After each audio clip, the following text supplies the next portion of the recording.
네, 어서 오세요. 러시아 탐방기 마지막 회입니다. 1980년대 레이건하고 요한 바오로 2세가요. 소련을 협공하겠다고 신성 동맹을 맺었습니다. 우습죠. 1815년 러시아가 제안한 명칭이죠. 러시아가 제안한 명칭을 따와가지고 러시아를 공격하겠다 이거죠. 실상 그 1980년대 소련의 공산주의가 좀 허약해져 있었죠. 여기저기 돈도 많이 들어갔었고 레이건하고 바티칸의 그 쌍방 공격이 없었어도 뭔가 체제 개편이 필요했던 때입니다. 러시아가 원래 소련이 말이에요.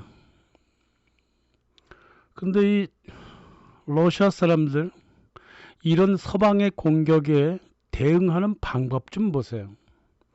어차피 자기네 연방도 많이 불편했거든. 연방을 해체해버렸어. 아, 깔끔하지 않습니까? 깔끔해요. 나폴레옹 침략에 대해서 그 쿠츠토프 장군이 모스크바 청야 작전 벌였잖아요. 모스크바를 텅텅 비웠다고. 스탈린도 그랬어요. 스탈린그라드 도시를 먼저 비우고 독일인들이 도시 안으로 들어와서 얼어 죽을 때까지 기다렸죠. 물론 중간에 뭐 공격도 했지만 그랬습니다. 이거는요 러시아 사람들의 마인드를 읽을 수 있는 좋은 역사예요. 잠시 고통은 있죠, 당연히. 하지만은 민족과 나라가 다시 갱생하는 방법 중에 하나예요. 죽여버리는 거. 자기 스스로 죽는 거예요. 그럼 다시 살아나죠. 소련이 해체되었을 때요. 러시아 올리가리, 마피아, 부패한 관리들, 미국의 FBI까지 끼어들어가지고 서방은행하고 사업자들이요. 그 소련 각국의 자원과 자본을 약탈해버렸습니다. 뭐 다이아몬드 죄다 가져가고 그랬어요. 서방의 대기업들은 그런 짓보다는 단기간의 약탈보다는 장기간의 약탈 FTA를 선호했죠. 그래서 FTA를 밀어붙이려고 했습니다. 러시아에. 옐친은 잘 들어줬어요. 이런 거. 푸틴도 처음에는 잘 들어줬죠. 진짜 자유무역인 줄 알았다니까요. 그게 자유무역이 아니라는 것을 나중에 깨닫게 되지만 푸틴이 말해요. 가만 보니까요. 이게 서방 기업들이 러시아를 완전히 시장을 장악하려고 그랬더라고. 2000년대 초 서방에서 들어오는 불법 탈법 전자제품들 모두 땡크를 깔아 뭉개버렸습니다. 중국 제품도 모두 깔아 뭉겼어요. 이게 한 번만 있던 일이 아니에요. 여러 차례 있었는데요. 마지막으로는 2015년 8월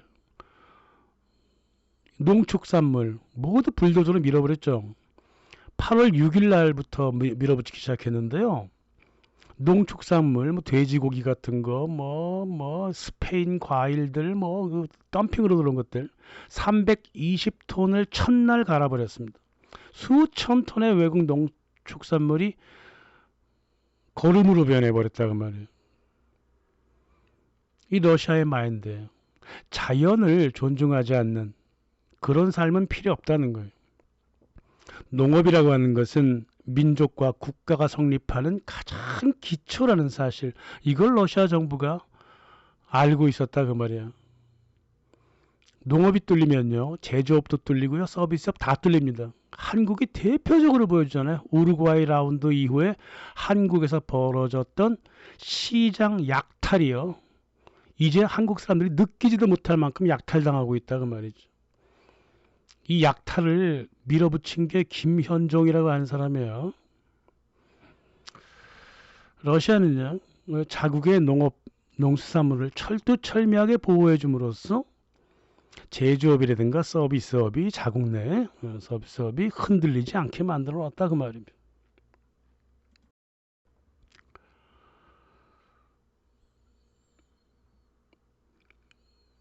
제가 누구를 찍진 않잖아요, 그죠? 하지만 김현종은 정확하게 찍어야 되는 게요. 그 노부현과 같이 그런 짓을 했기 때문에 그래요. 나중에 무슨 재협상이니 재협상 뭐 했나 봤더니 딱 4개 했더라고요. 가치 없는 것들. 그래 놓고 재협상을 했다니 그러면서 잘난 척하고 있다 이거죠. 용서 못할 사람들입니다. 그 러시아의 푸틴이요, 서방에게 그 독주를 경고하던 2007년 이후 7년이 지나서 2014년 우크라이나 유로마이단 쿠데타를 성공시키잖아요. 이때 이 서방 세계가 러시아 죽이기에 다시 뭉쳤습니다. 또 크림도 가져갔으니까 이제 죽여야 되겠다 러시아를. 푸틴이 뭐 여러 가지 실수를 했어요. 그러니까 푸틴이 실수하는 모습을 보고 계속 푸틴이 그런 식으로 행동할 거라 이렇게 봤다고 서방사회는. 일단 약해 보였어요 러시아 정치가. 남오세티아의 조지아 쳐들어갔잖아요. 그때 그 러시아가 조지아를 남오세티아에서 밀어냈으면 조지아 정부를 갈아버려야 되잖아, 친러 정부로.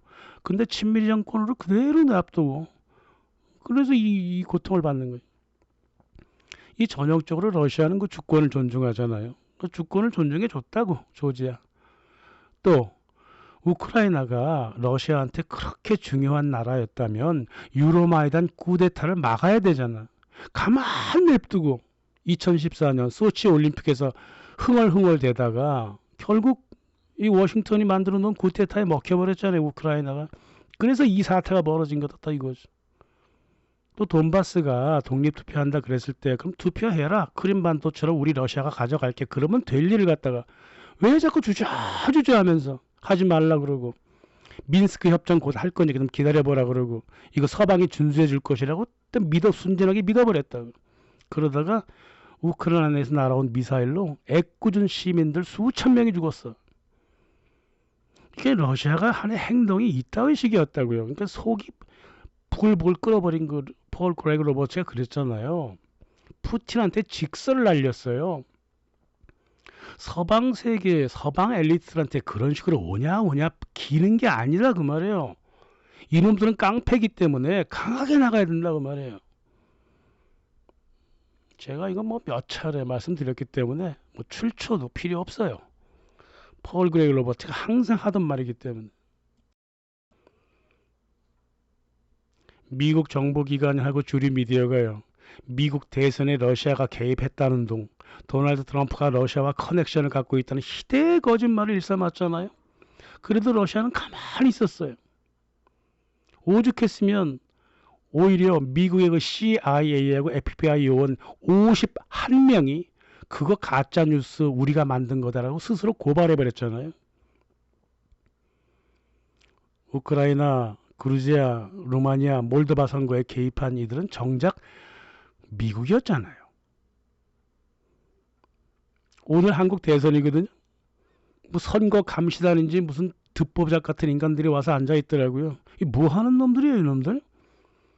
오늘 선거 결과 자기들한테 불리하게 나오면 일베 깡패 불러다가 유로마이단 시키려고 그런 거야? 아니면은 USAID가 이제 무력화되니까 개인적인 차원에서 한번 가오 잡아보는 거야 뭐야? 아무튼 저런 놈들이 이렇게 돌아다녀요 여기저기. 이제 한국에서는 저런 거 먹히지도 않을 거예요. 언제 띠게 저런 게 다. 우크라이나 같은 데는 먹히겠죠. 참 별꼴을 다 봤습니다. 2014년부터 러시아하고 중국을 포함한 그 브릭스, 그 여러 협력적인 상황이 만들어졌고 그랬잖아요. 그리고 유엔도 러시아하고 중국 분담금이 많이 들어가서 유엔이 미국 뜻대로 그렇게 움직이지는 않는다고. 그럼에도 불구하고 서유럽, 미국, 캐나다 러시아 제재하겠다고 뭐 달러, 석유 교역, 뭐 여행, 곡물, 민간 교역까지 다 단절하려고 그랬다. 2022년 모두가 이 단절에 참여했죠. 35개 국가인가 그렇죠? 넓게 보면 뭐 50몇 개라고는 하는데 이따 보시면 돼요. 미국과 유럽연합은요, 러시아에 진출한 사기업들의 철수를 강요했고요. 자국 내 러시아 출신 직장인들한테 불이익을 줬고 잘라버렸고요. 무역뿐만 아니라 국제 스포츠, 국제 문화행사, 학술대회, 러시아 참여를 막아왔어요. 하물며 올림픽 조직위원회, 장애인 올림픽, 복싱협회, 육상협회, 럭비협회, 사이클협회, 아이스하키, 스케이팅협회도 러시아 참여를 막았습니다.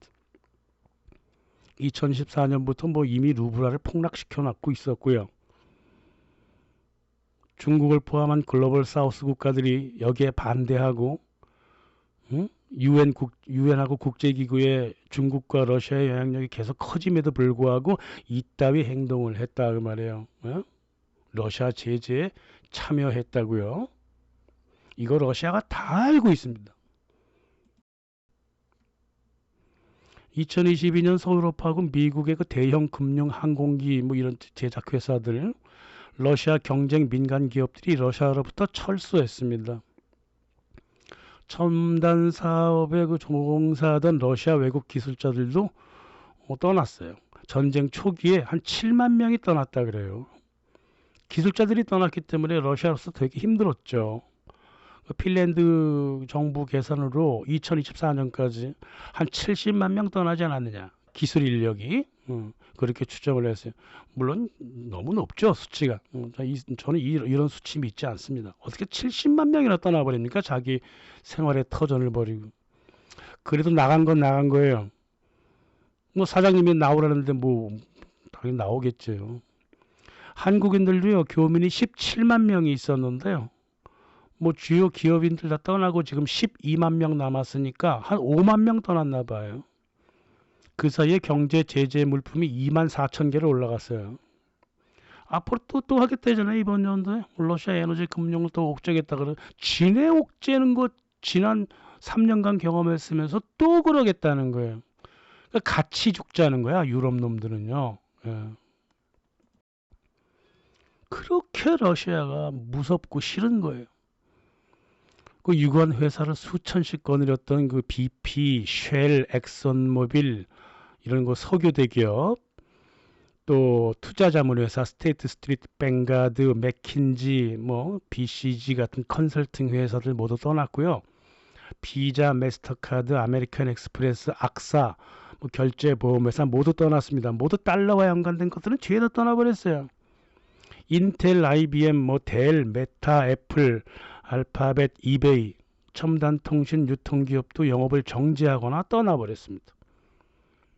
영업을 일단 정지하는 거는 봐주겠는데요. 떠난 회사들이 있어요. 근데 아주 큰 회사들, 그 주로 통신, 석유, 또 뭡니까 달러에 연관된 금융회사는 모두 떠나버렸습니다. 그게 이제 진해가 했다는 거예요. 이게 국가가 있을 것 같습니까? 기업들이 모여가지고 한 거예요. 그래서 떠날 사람 떠나고 앉아있을 사람 앉아있고 그러죠. 이 전체 떠난 기업 중에 32%가 미국, 10.6%가 영국, 뭐 그렇게 돼 있어요. 독일 7.8, 독일 많이 떠났어요. 이 바보 같은 것들. 프랑스는 얄밉게 한 3.9 정도, 일본이 바보처럼 한 5% 가까이 떠났는데 다시 진입했기 때문에 지금은 한 3% 정도로 떨어져 있을 것 같고, 한국이 0.5%를 차지하고 있는데 이게요 회사 수를 말하는 거지 자산 가치를 말하는 게 아니에요. 회사 수. 한국이 0.5% 떠났다 하더라도 현대자동차가 떠나버렸기 때문에 굵직한 게 떠난 거죠. 예, 그렇게 된 거예요. 그 프랑스의 알스톰, 일본의 혼다, 캐논, 소니, 스웨덴의 볼보, 엘렉트로닉스, 에릭슨, 한국의 현대자동차, LG, 삼성, 대만의 TSMC 뭐 영업을 모두 일단 정지하고 자동차는 현대자동차는 떠나버렸고 뭐 그렇습니다.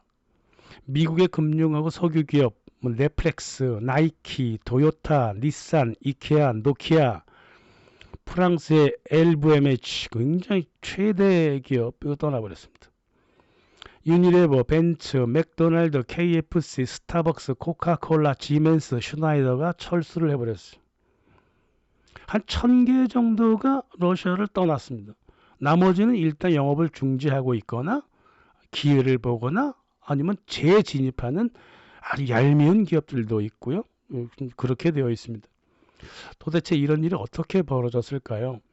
러시아에서 철수한 기업들, 이 기업들은 말이에요. 자기네가 스스로 철수를 만들어내고 지네가 모니터링하고 지네가 국가를 움직여서 정치 전략적으로 러시아 우크라이나 전쟁에서 러시아를 패배시킬 것이다라고 하는 강력한 의지를 표명한 거예요.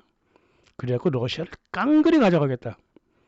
이런 어마어마한 의도를 갖고 있었다. 이게 유엔법 어겼죠. 2조, 제2조를 아예 어겨버렸고요. 또 자국의 헌법도 어기고요. 공법마다 어기면서 이렇게 대기업들이 몰려다녔다고. 이게 러시아가 망한다는 전제가 없으면 불가능한 짓거리죠. 이번에 완전히 드러났어요. 러시아의 적대적인 나라가 어느 나라인가. 미국, 영국, 독일, 스위스, 프랑스, 일본, 핀란드, 네덜란드 이렇게 돼 있다 이 말이에요. 덴마크, 카나다, 네? 폴란드 뭐 당연하고 스웨덴 이런 거. 한국은 생각보다 굉장히 소심했다. 참 잘한 거예요 이거. 현대자동차 하나만 빼면. 모르죠? 제가 전에 말씀드렸잖아요. 대기업들이 겉으로 하는 얘기 듣지 말라고. 근데 현대자동차는 진짜 캠프를 다 접었더라고요. 일단 그것만 말씀드리지 뭐 이면에 무슨 계약이 있고 무슨 일이 있는지 우리는 알 바 없죠.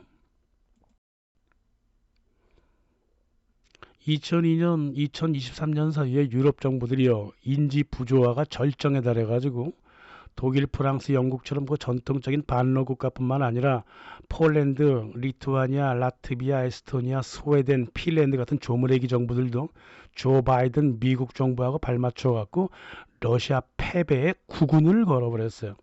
이거 국군 건 거예요. 그거 알아야 돼요. 기업들도 우크라이나에서 벌이는 전쟁에도 불구하고 시장을 러시아에서 걷어갔다는 이 비상식적인 짓거리를 해버렸다고. 즉 러시아 본토를 공격하겠다는 게 이들의 초반부의 생각이었다 그 말이에요. 자기들이 돈과 무기를 지원하면 우크라이나가 러시아 본토를 쳐들어가서 러시아를 쪼개버릴 줄 알았다 그 말이에요. 이 매우 실용적으로 보이는 이 판단이 우습게도 철두철미한 정신병에 근거한 거다 그 말이에요. 반 러시아 이데올로기. 툰드라의 곰 한 마리 정도 사격총을 든 유럽 사냥꾼들이 그거 못 죽이겠느냐 뭐 이렇게 본 거라 이 말이에요. 실제로 그랬을까? 실제로 그랬습니다.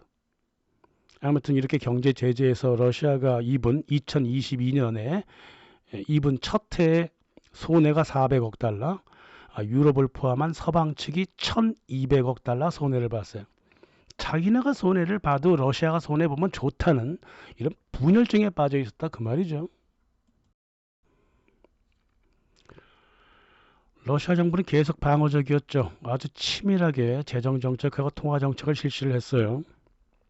자산을 철수하겠다는 외국 기업한테 60% 깎아버리고 40% 갖다 팔아라. 그리고 거기다가 35% 세금 폭탄을 안겼으니까 철수하는 기업은 시장 가격의 5%만 가지고 러시아를 떠났다. 뭐 러시아 내 자산이 거의 없는 금융회사나 이런 회사들은 당연히 떠나버릴 수 있었지만은 그 제조품 만드는 회사들 이거 자기 회사 자산의 5%만 갖고 떠나야 되잖아. 그래도 떠나버린 놈들은 떠나버렸다 그 말이에요. 그래서 러시아가 85개 기업을 국유화해 버렸고요. 그걸 또 재분배했어. 블라디미르 포타닌 같은 41명의 올리가르들한테 기업들을 다 나눠줘 가지고 2022년 당해 10억 달러 이상의 수익을 얻어갔습니다. 프랑스에 유명한 은행이 있어요. 소시에테 제네랄이라고. 저도 한 10년 이상 사용했던 은행인데 그거를 포타닌이 가져갔어요. 그러면서 뭐라 그랬습니까? 2023년에 서방 투자자들이 러시아에 너무나 많은 걸 남기고 떠났다. 혹시라도 다시 들어오기 전에 어서 챙겨가자. 그랬습니다. 그럼 뭐 죄다 챙겨갔지 뭐. 그래서 알렉산더 바샤브스키 같은 사람들 이런 사람들은 폴크스바겐 공장 가져갔고 현대 공장 가져갔어요. 러시아 정부는 수입을 대체하겠다. 또 병행 수입하겠다. 국가기술 중소기업 개발해주겠다. 공급망 다변화하겠다. 중소기업 계속 지원해주겠다. 이 정책을 끝없이 추진을 해왔습니다.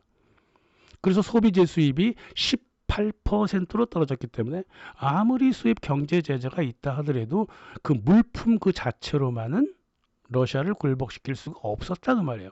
러시아 기업이 이미 82%를 생산하고 있고 나머지 수입하는 것도 중국과 갖고 들어오잖아. 게다가 결제는 루블화로 합니다. 그래서 특히나 중국과의 무역은요. 원래가 루블화로 25%만 결제했었거든요. 근데 2024년에 루블화 결제가 92%로 올라가 버렸습니다. 앞으로 러우 전쟁 끝나면 러시아 루블이 어떻게 될까요? 정상으로 되돌아가겠죠? 예?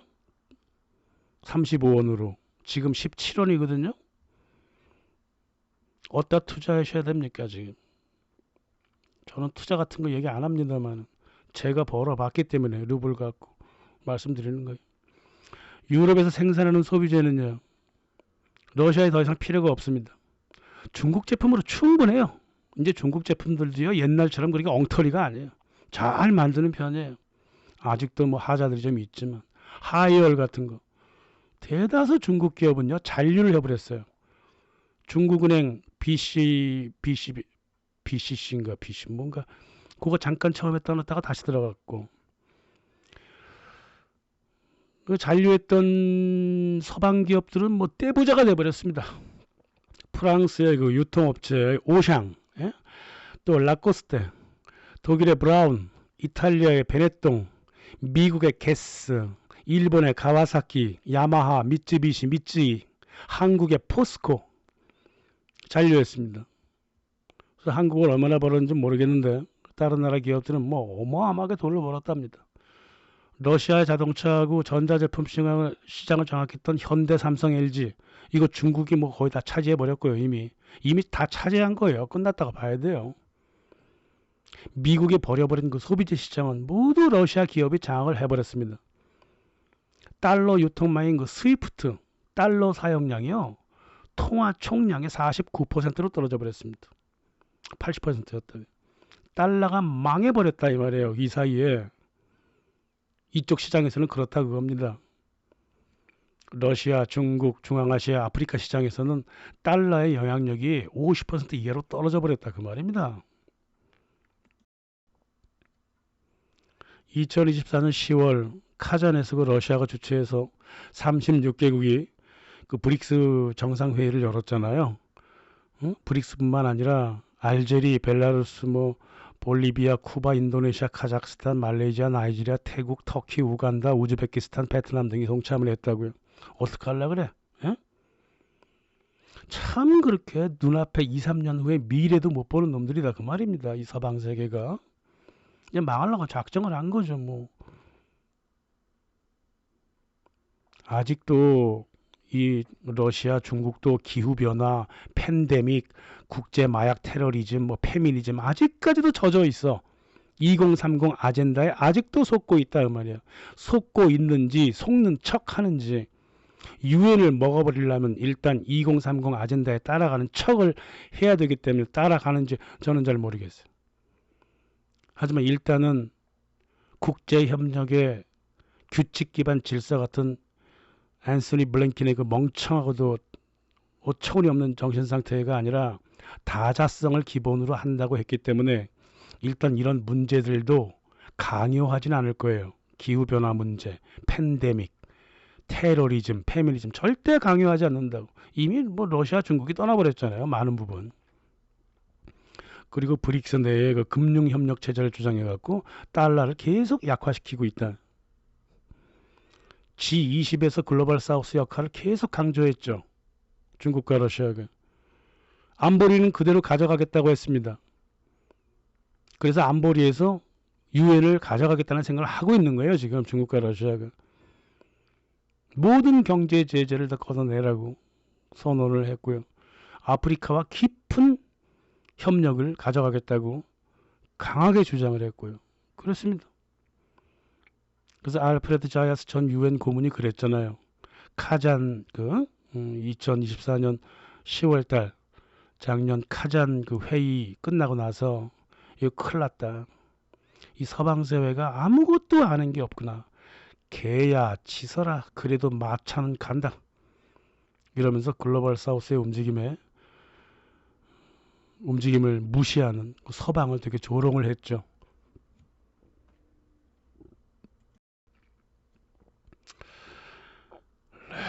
제국이 해체되면요.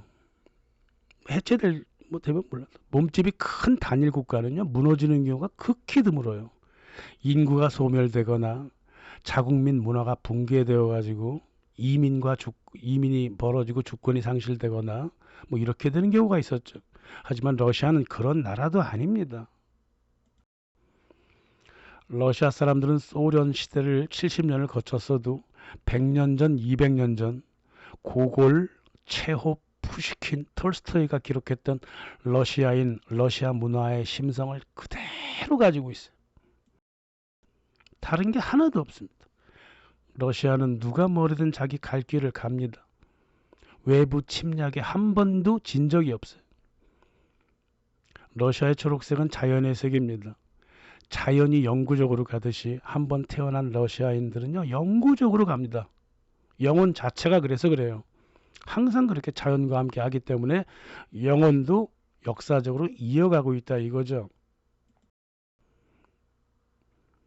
내가 오랫동안 대학에서 색채사회 심리학을 가르쳐 봤지만 초록색을 선호하는 사람들은 보통 순수하고 솔직한 사람들이에요. 초록색이 그렇습니다. 자연으로 살다가 자연으로 가고픈 사람들이 선호하는 색채가 초록색이죠. 서방색하고는 아예 달라요. 실은 서방도 그런 의미를 갖고 있었는데요. 다 변해버렸죠. 서방세계에서 초록색은요. 자연이 아니라 초자연을 상징합니다.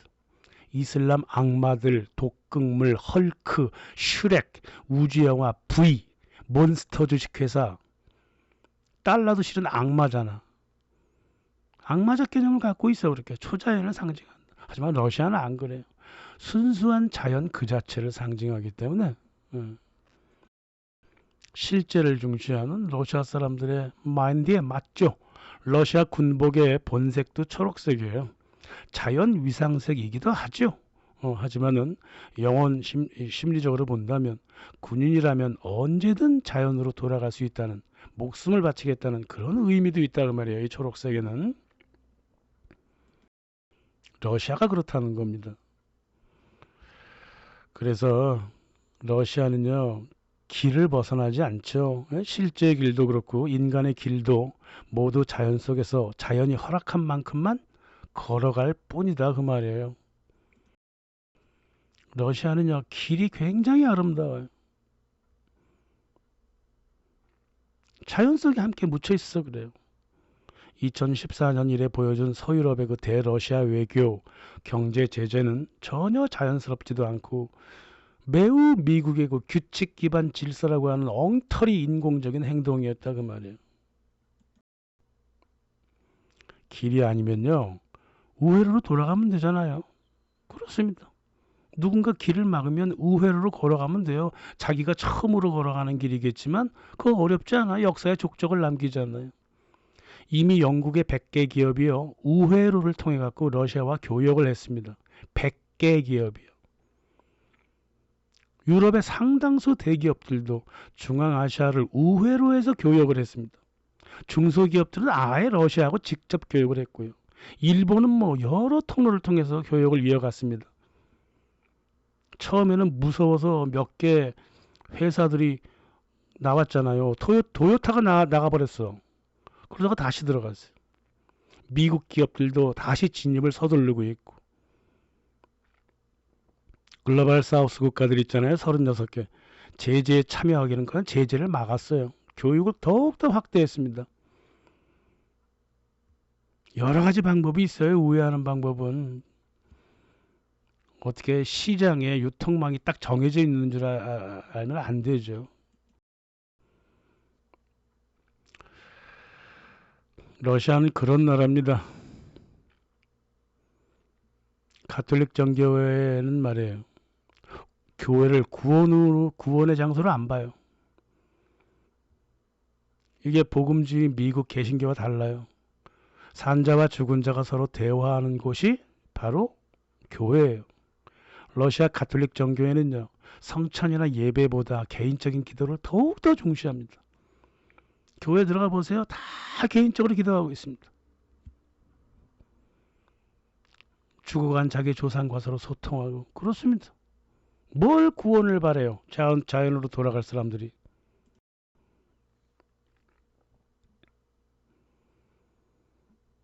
모두가 한 인생을 살다가 자연 안으로 그냥 돌아가는 거예요. 러시아 민중들은 무덤도 없었어요. 그냥 땅 밑에 그냥 묻어버리고 말았습니다. 그 위에 나무 심으면 수목장 되는 거죠. 러시아 사람들이 이래요, 원래가. 이게 다 무덤이에요. 이런 러시아 사람들한테 서방 사람들의 눈은 협소하고 작은 이익에 우정과 사랑을 배신해버리고 물질지향적이고 비열하고 만사에 불만인 사람들이 이런 러시아 문화에 절대 어울리지 않죠. 그 서방 세계와 단절한 거는 러시아는 참 잘한 겁니다. 실제하고 자연을 소중히 하는 그 상식적인 러시아 사람들이기 때문에 조국을 위해서 목숨과 물질을 모두 바칠 수가 있어요. 제가 예전에 러시아를 떠난 올리가르이와 러시아에 잔재한 올리가르이 숫자를 다 알려드렸어요. 러시아 올리가르이들 대다수가요, 푸틴의 권유에 따라서 정부 공무원화 되어버렸어요. 이걸 모르고 있는 거예요, 서방사회가. 충성 안 할 놈의 자식들은 모두 떠나버렸습니다. 러시아 올리가르의 행태를 보면요, 러시아 사람들이 어떤 심성을 갖고 있는지를 알 수 있다고요. 물질보다 자연과 영혼에 충성을 바칩니다, 이 사람들. 아무리 러시아 마피아, 올리가르이라고 해도요, 러시아 문화의 오랜 심성을 못 벗어납니다. 인생을 물질이나 자기 개인적인 행복이 아니라 도에다 걸어요, 도. 돈에 걸지도 않고 자기 개인적인 이익, 행복에 걸지도 않는다고요. 이런 나라가 망할 거라고 생각한다는 것 자체가 서방 엘리트의 그 정신 분열증이었다 이겁니다. 한 국민의 에너지가요, 얼마나 어마어마한지 우리 한국 1970년대 우린 다 경험을 했습니다. 한국 아저씨들 아줌마들 피를 토하면서 아이들 교육시키고 공장에서 일하고 그래서 이런 나라를 만들어 놨잖아요. 일단 나중에 다 뺏겨서 문제지만. 러시아도 1970년대 한국 사람들의 그 단결적인 에너지를 품고 있어요. 이건 무서운 거예요, 이거. 그걸 알아야지. 역사를 하다 보면요, 자꾸 문화인류학적으로 가게 돼 있어요. 왜냐하면 공통점이 자꾸 보이거든, 시대마다. 그 말씀을 드린 겁니다. 이렇게 해서 러시아 탐방기 모두 끝내겠습니다. 감사합니다.